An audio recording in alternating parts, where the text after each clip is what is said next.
Hello, in front of me I've got Google Pixel tab. In this video I'll show you how to manage Google Wallet.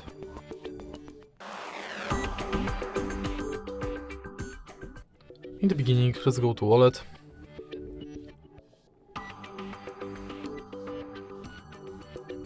Tap Explore Wallet, and as you can see from the homepage of this app, you can add payment cards to your Google account, check quick tips, add passes like transit, loyalty and gift card,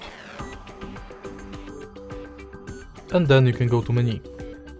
From here you've got access to your Google accounts, all wallet tips,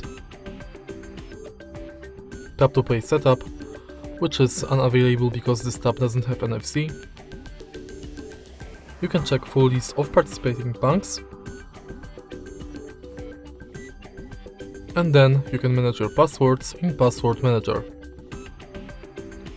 In your data in wallet you can manage payments data and passes data. In wallet settings you can manage payments profile, add passes from Gmail, enable or disable review purchases, updates about your passes, and updates from wallet and Google Pay. In the end you can go to help and feedback. And that's basically it. If you find this video helpful, please leave like, comment and subscribe.